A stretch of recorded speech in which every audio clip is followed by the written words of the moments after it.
Olá, bem-vindos ao nosso canal, o Soma Persona, que estamos no YouTube como Pode Ficar Neurótico. Eu sou Isaías Lima. Eu sou Angélica Alves. E hoje nós vamos continuar falando daquele tema religiosidade, família, fé e valores, tá? Importante você não deixar de se inscrever e de curtir, isso vai ajudar a gente aqui no desenvolvimento do nosso bate-papo, tá bom?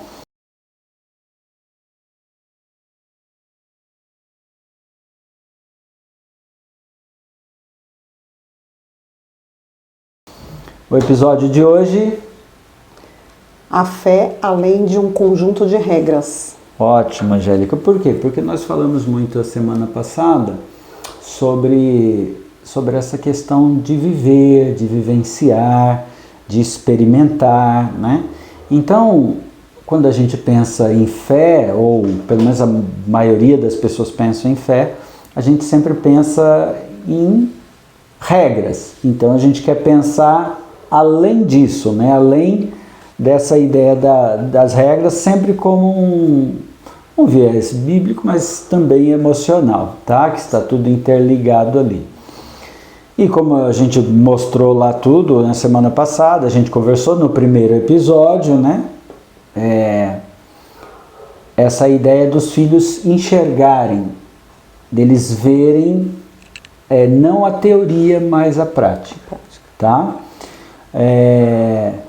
E entre as questões que nós vamos pensar aqui, que provocam esses problemas que muitos pais reclamam, está o chamado conflito de geração. Você tem uma menina de 10 anos. 10 anos. Você sente esse olhar dela sobre determinadas coisas diferente do seu?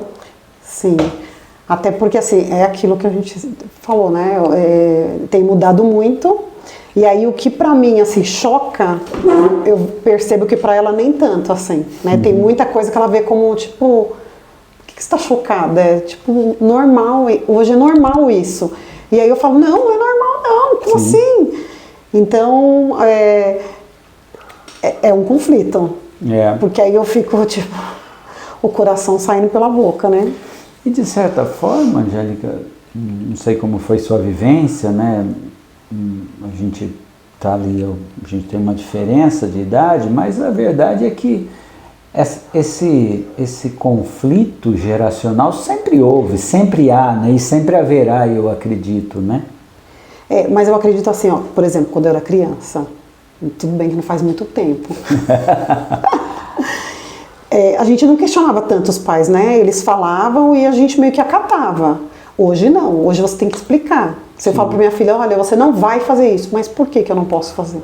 Então, na verdade, eu tenho que meio que mandar, mas já meio que explicando, ó, você não vai fazer isso, porque isso tem como consequência isso. Sim. E eu me recordo que quando criança, não, se minha mãe falasse, não, por exemplo, você vai obedecer o professor. Então, eu não questionava por que eu tenho que obedecer o professor. Eu obedecia e pronto. Então, assim, não tinha aquela coisa, por que eu tenho que obedecer? Mas o que você acha mais justo do ponto de vista de você como criança e da sua filha como criança?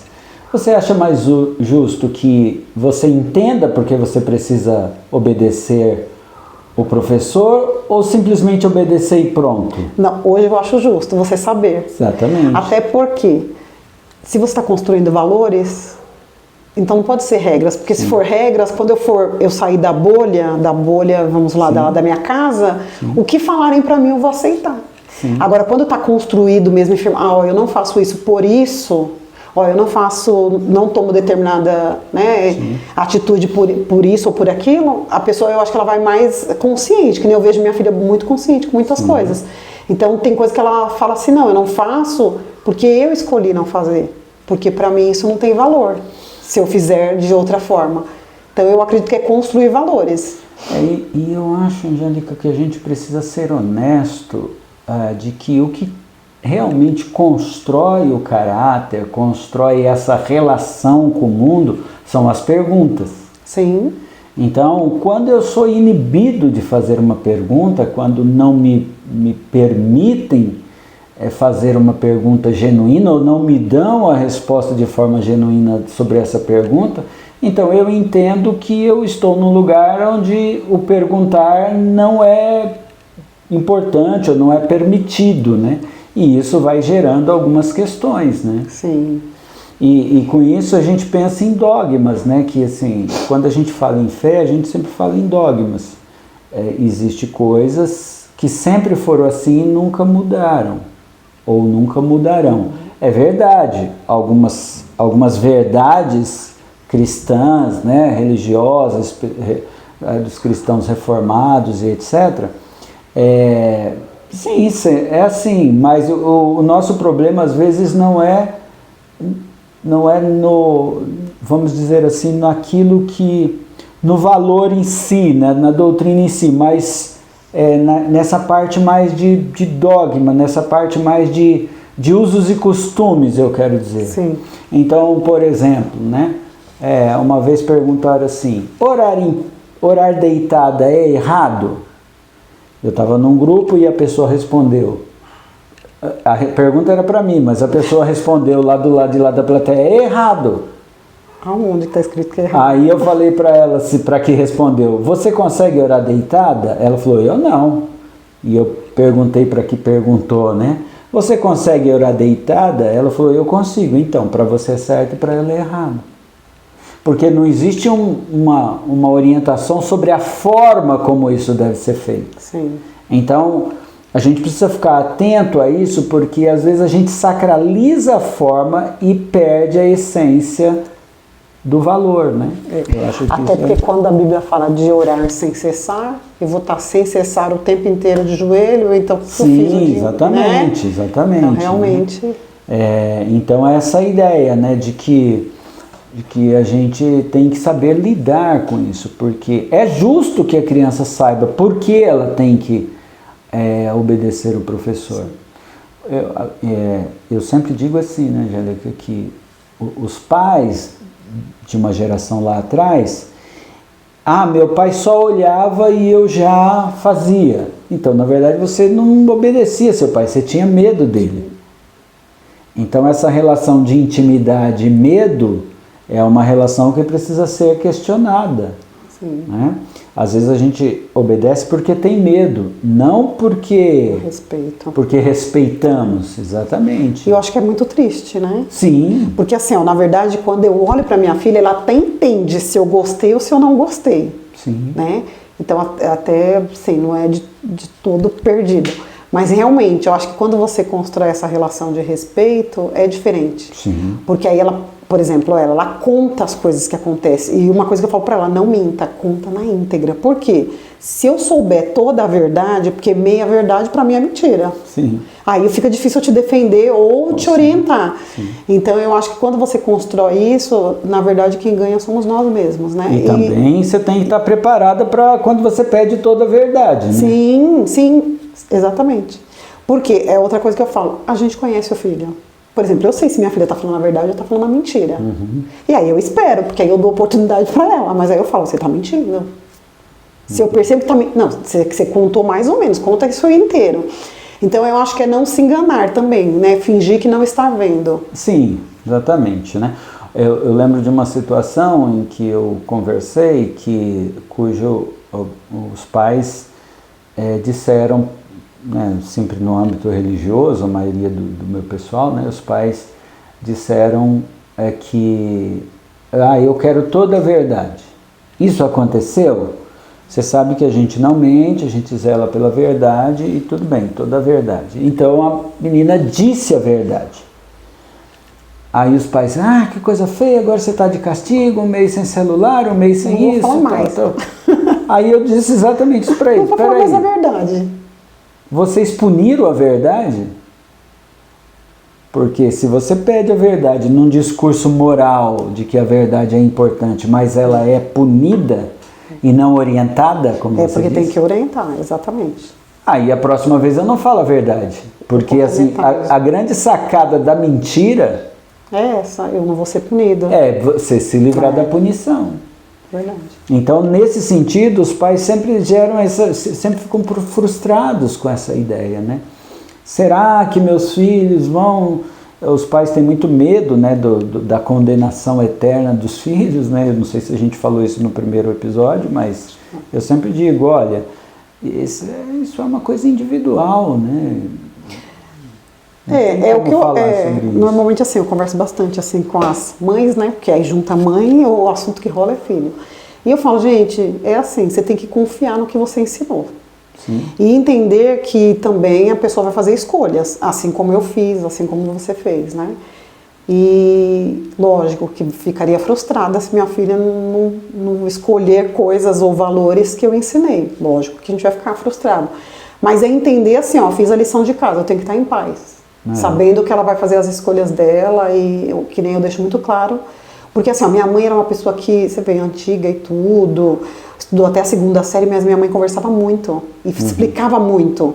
Então eu trago isso pra mim. Eu acho que a ideia é essa, é você falar, é você explicar e deixar na mão da pessoa, faz a sua escolha. Então minha mãe sempre deixou. Ó, Jeco, eu acho que se você for por esse caminho é o melhor. Por que o melhor? Não, porque o resultado, né, indo nessa linha aqui vai dar isso e isso. Ó, se você fizer essa outra escolha, você pode também escolher.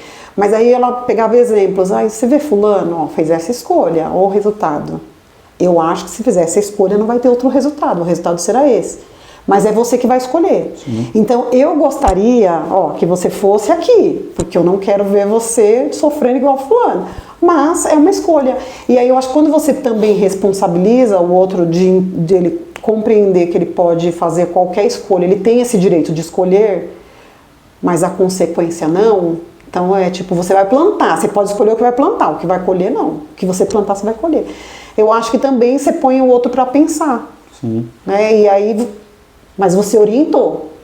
Sim, eu cito sempre um provérbio chinês que eu aprendi desde de garoto, e que diz que o provérbio é assim, né? Plante um pensamento, colha um ato. Plante um ato, colha um hábito. Plante um hábito, colha um caráter. Plante um caráter, colha um destino. Então eu sempre falo, tudo começa com pensamento, a partir disso você vai plantando ato, hábito, né, caráter e tudo mais. Mas a premissa é exatamente essa, né? O que a gente não pode, que aí os pais precisam entender dessa geração, que primeiro, como a gente estava dizendo ali, o conflito geracional ele vai existir, que nada mais é do que a diferença de encarar como as coisas são, como a vida é. Sua mãe via a vida de uma maneira, minha mãe de uma maneira, pertencia àquela geração, essa geração já vê de outra forma e isso vai mudando.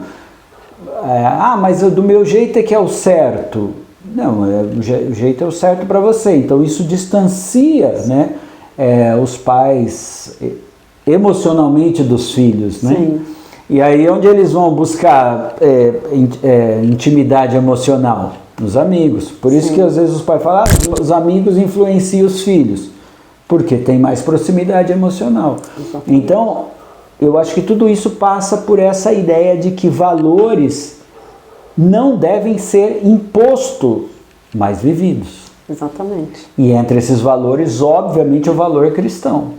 Sim. E até algo que a gente sempre também conversou, que assim, o que é percebido hoje, né? Que parece que as mães, elas também têm uma dependência emocional, né? Será que Sim. meu filho vai gostar mais do pai do que de mim? Sim. E se ele amar mais o pai? Se a minha filha disser que ela ama mais o pai? Tá tudo bem. Então eu acho que essa dependência também. Então as mães precisam melhorar enquanto emocionalmente falando. Uma vez eu conversando com uma amiga, ela falou que eu comentei que a Sara falou assim, eu vou sair com o meu pai sozinha e você vai ficar em casa. E aí eu peguei e falei, opa, não, você vai ficar em casa porque o marido é meu, então quem vai sair com ele sou eu e você vai ficar em casa. E aí eu comentando com essa mãe, ela pegou e falou assim, é sério? Você não ficou chateada? Eu falei, não, o marido é meu e a filha também. Mas eu falei, não, outra coisa, no carro ela vai atrás, ela não vai na frente. Porque a frente é o meu lugar, o lugar dela é lá atrás. Se eu não estiver, aí eu já falei pra ela que aquele lugar é dela, na minha ausência. E aí a mãe pegou e falou do filho, que numa discussão o filho falou, não te amo mais. E ela até chorou. Aí eu falei, imagina, se falar que não me ama, você não precisa me amar, mas você vai me respeitar. Sim, é a Por quê? regra. Porque na verdade não é que a gente não ama os pais da gente, mesmo tendo apanhado, ou tendo essa coisa, olhou, a gente já, opa, a gente deixou de amar? Não deixou. Então eu percebo que hoje as mães parecem que têm medo. Até porque eu acho que a gente precisa conversar também sobre o que é amar, né? Do que é amar. Entendeu? Então acha que se eu fizer tudo pro meu filho, ele vai me amar? Não, talvez ele vai me odiar, vai falar assim, nossa, minha mãe não me deu o limite. Então... Agora você levantou uma questão aí que a gente precisa olhar, né? Que é quase que a gente diz em psicanálise, é quase uma questão edipiana, né? Que é um atravessamento, né?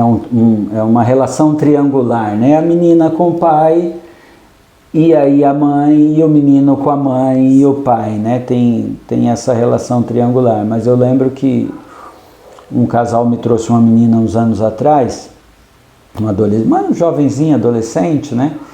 E aí eu sempre sigo esse padrão, né? Eu converso primeiro com a criança, com o adolescente, uma meia horinha, converso, escuto, pergunto e depois peço autorização para ela para falar.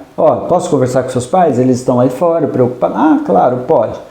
E aí os pais entraram e tal, e aí o pai estava preocupado com uma situação lá, com o envolvimento dela com o menino, não sei o quê. Eu falei, pai, qual foi a última vez que você foi para o cinema só com a sua filha?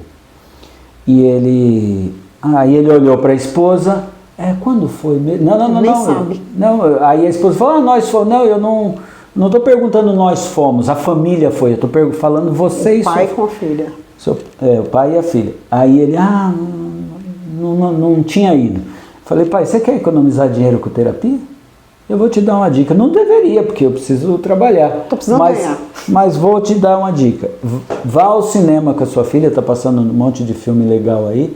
Vá lá ao cinema com ela, pague um lanche para ela e diga, filha, eu te amo, papai se importa muito com você é importante para mim. Você ela não vai mendigar afeto. Perfeito. Isso é muito interessante, né? Porque o Adilson, ele é aquele paizão, apaixonado. Então, por exemplo, ele abre a porta do carro. Se ele abrir a porta do carro para mim, a Sara desce. Não, se ela estiver dentro do carro, ela desce, que é para ele abrir para ela. Chegou no restaurante, ele puxou a cadeira para mim, ela fica esperando. Sim. E é interessante isso, porque claro. De fato ela não vai mendigar, porque aí o que acontece, né? É coisa que a gente também já falou. Às vezes a mulher ela busca no marido o pai que ela não teve. Exatamente. E aí gera aquele monte de problemas que não precisariam. Então os pais têm que se ligar. E o que o papai até um dia a gente vai falar só sobre os pais, né? Mas o que o papai precisa entender é que a referência de homem é dele. Né? Então essa ideia meio fantasiosa do príncipe encantado, né, do homem ideal, ela passa pelo pai. Exatamente. Entendeu? E a Sara, ela teve eu não lembro a idade, mas ela era bem novinha. E aí ela falou assim que queria casar com o pai dela. Aí eu falei, não, mas como assim? Ele já é meu marido, como que você vai casar com ele? Não, mas eu quero casar com ele. Eu falei, não, mas filha não casa com o pai. Não, mas é só quando eu crescer. Tipo, eu já entendi que eu sou criança. Aí eu falei, não, mas com o pai a filha não casa. Aí eu falei, olha, aí eu fui dando o nome dos meninos da idade dela. Ela falou, mas eles são tudo criança. Eu falei, então, mas eles vão crescer igual você. Aí, enfim, conversei, expliquei. Aí ela, tipo, depois de muito argumento, ela entendeu que a filha não casa com o pai. Aí eu falei, tá, Sara, mas me fala só uma coisa. Por que você teve essa ideia? Você queria casar com seu pai? Por quê? O que você viu nele que você queria casar? Ela pegou e falou assim, porque ele te trata tão bem. Perfeito. E aí eu peguei e falei, olha a responsabilidade do pai na vida da filha. Sem dúvida. Né? E aí eu acredito assim, eu não tenho filho homem, mas eu imagino que o filho homem, ele deve olhar para a mãe sim, eu falo, e talvez buscar essa referência assim, de mulher na mãe, né? Sim. Então, enquanto pais, a gente tem muita responsabilidade. E às vezes eu falo isso também, né? Que eu falo, pais, vocês querem que seus filhos tratem bem as mulheres e não sejam grossos, ignorantes, sexistas então, e tal. Trate bem a mãe deles. Porque se eles vão aprender. Crescerem com esse ambiente. É por isso que a gente está dizendo aqui, Angélica, que a moral, ela não é ensinar. Você não tem como ensinar uma boa conduta, uma moral, como ser um bom cristão. Essa pessoa precisa ver isso. Ela precisa ver. Porque aí a criança vai olhar, vai enxergar e a partir daí ele vai construir o seu código, baseado naquilo que ele vivenciou. E isso é extremamente importante e extremamente necessário, porque senão essa coisa não anda. Por isso que Deuteronômio 6, 6 e 7 lá diz, né? Você pega essas leis, você as coloca no seu coração, depois você ensina os seus filhos. Porque se não tiver na sua prática, você não vai fazer isso para as pessoas, não tem jeito pro seu filho, para sua filha. Então, na verdade, é disso que nós estamos falando.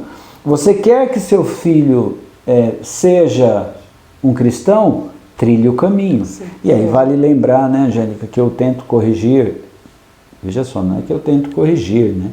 É que as pessoas, elas acham que a Bíblia toda é um livro de promessa, né? Então tudo que está na Bíblia, em todo lugar, é promessa, mas nem tudo é promessa. Então o pessoal pega o livro de Provérbios e diz, mas a Bíblia diz, instrua o menino no caminho que deve andar e ele não se desviará dele depois que crescer. Mas ele não está falando que se você criar a criança num ambiente religioso, ela vai ficar lá até morrer. Exatamente. Ela está falando que você precisa trilhar um caminho. Com ela, né? E ela, ao ver você trilhar esse caminho, ela vai trilhar esse caminho, sim, junto com você.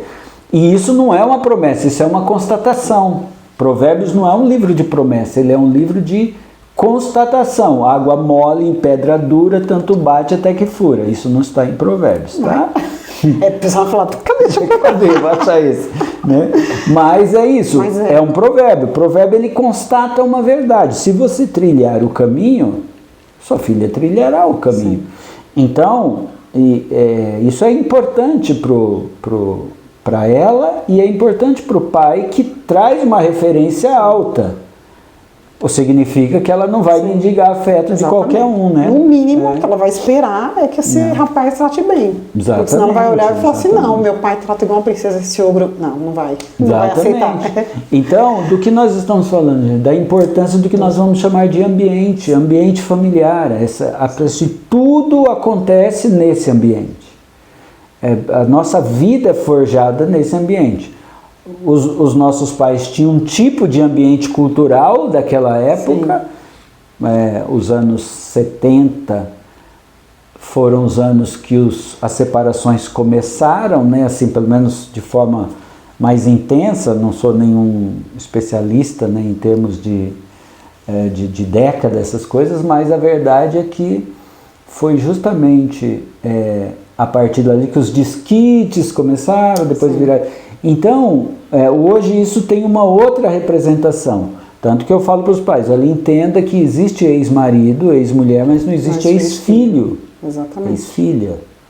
Então, a gente precisa ter essa compreensão para tornar esse ambiente melhor, de que a espiritualidade precisa ser apresentada como uma experiência de crescimento pessoal e não como um conjunto de regras para ganhar um prêmio no final do ano. Porque se sua filha estudar porque vai ganhar uma bicicleta, isso é muito discutido, inclusive, né, talvez até alguém possa não concordar com isso, o que é natural. Mas você nunca vai saber se ela estudou porque quis estudar ou se ela estudou porque quis ganhar a bicicleta. Exatamente. Entende? Então, nós estamos falando de uma religião, de uma fé, de uma questão que tem que ser apresentada como uma experiência pessoal, sem barganhar, de crescimento. Né? Não por interesse. Se você for para a igreja... Eu sei de uma história, pasme, que o menino chegou a uma certa idade, ele não queria mais ir à igreja, e a mãe dava dinheiro para ele na igreja sem que o pai soubesse. Triste, né? Porque aí a criança vai crescer e vai se desviar do caminho. E aí nem está no caminho. Na verdade, né? Ela nem está, exatamente. Nem está no caminho.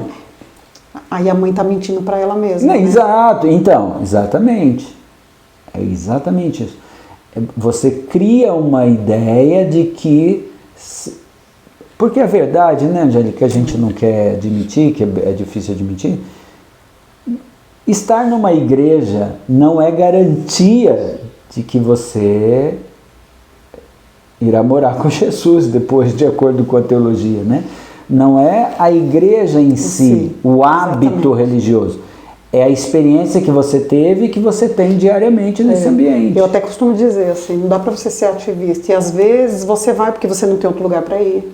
Sim. Você não tem dinheiro, lá você não vai pagar. É isso. Então, realmente, é muito além do que está nas quatro paredes, né? E aí, veja só que legal isso. Olha, gente.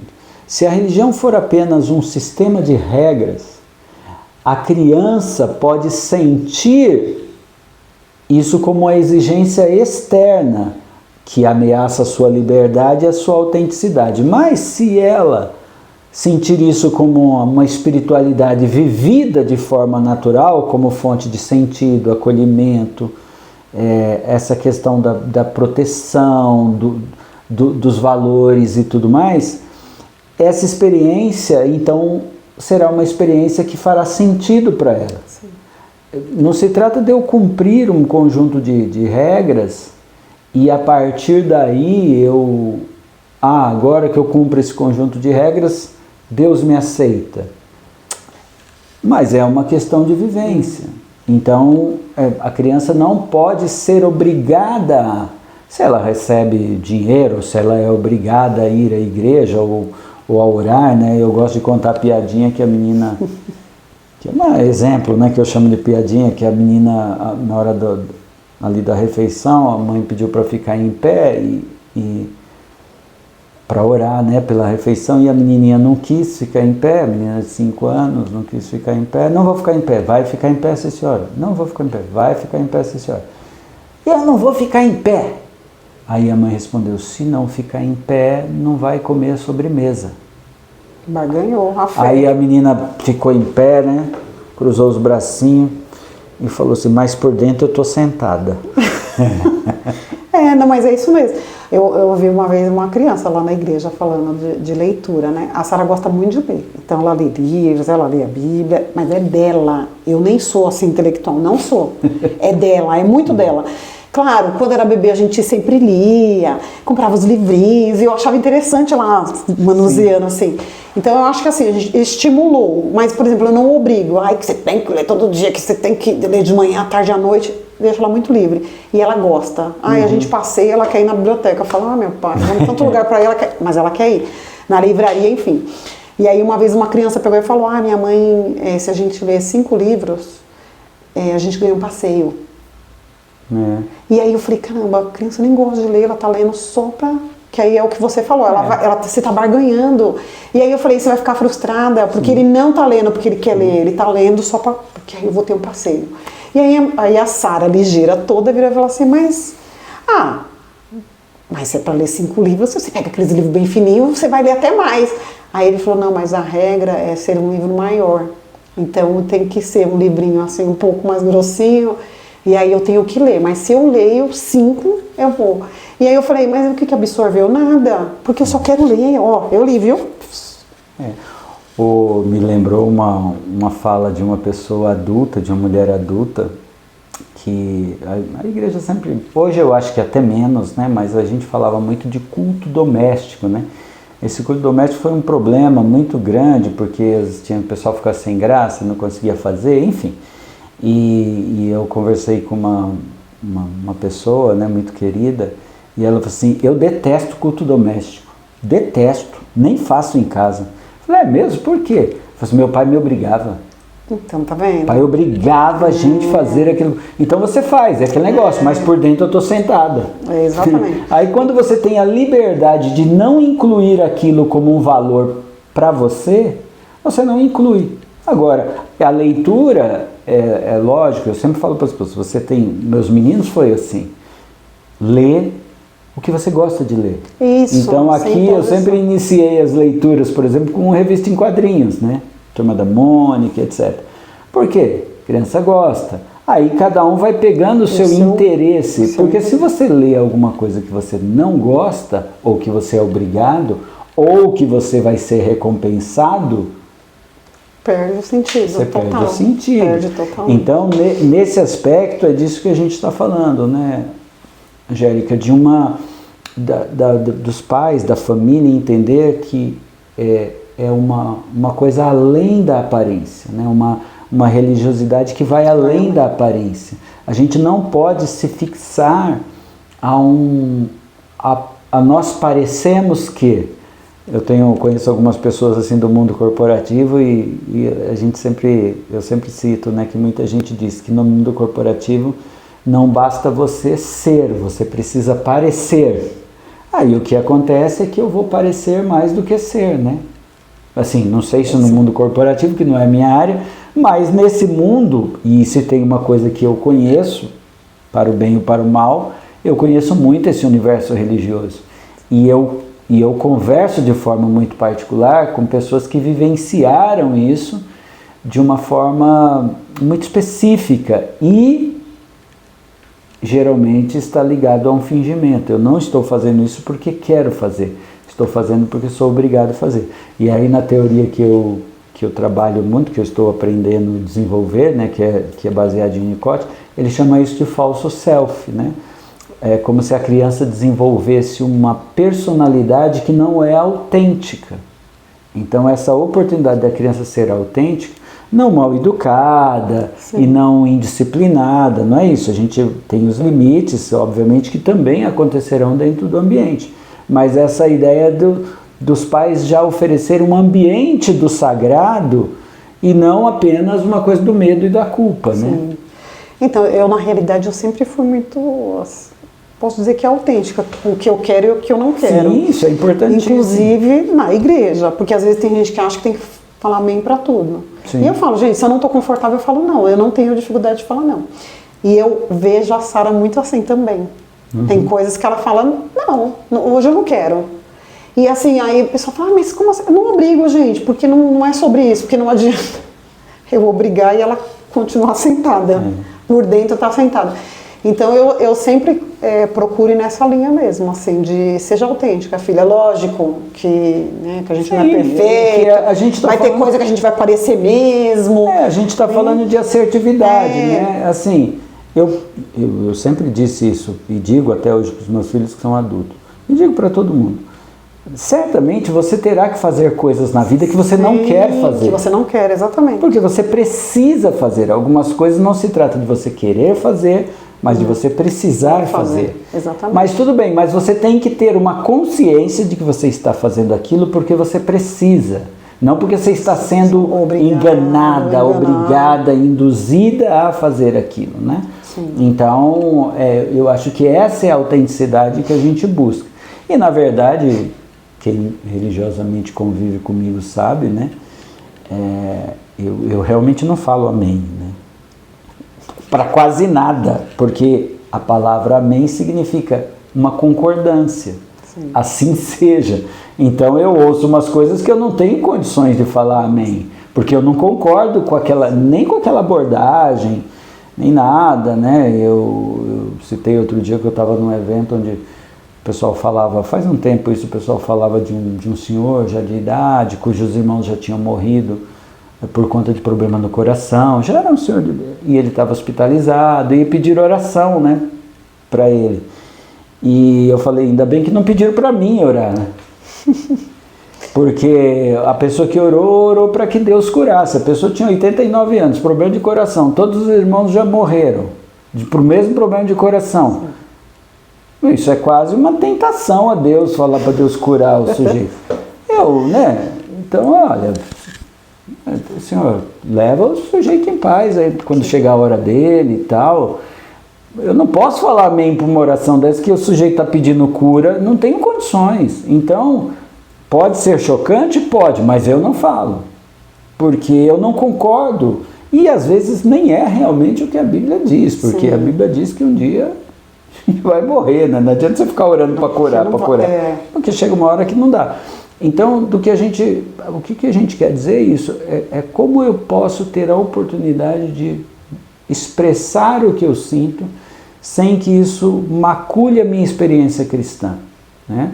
E isso as crianças vão aprender. Sim, e é interessante você falando essa coisa da oração, que aí em contrapartida eu fico pensando assim, quando a pessoa vai, um exemplo, é mais nova, e ela está com uma doença lá terminal, que o médico já falou que, tipo, vai morrer, ó.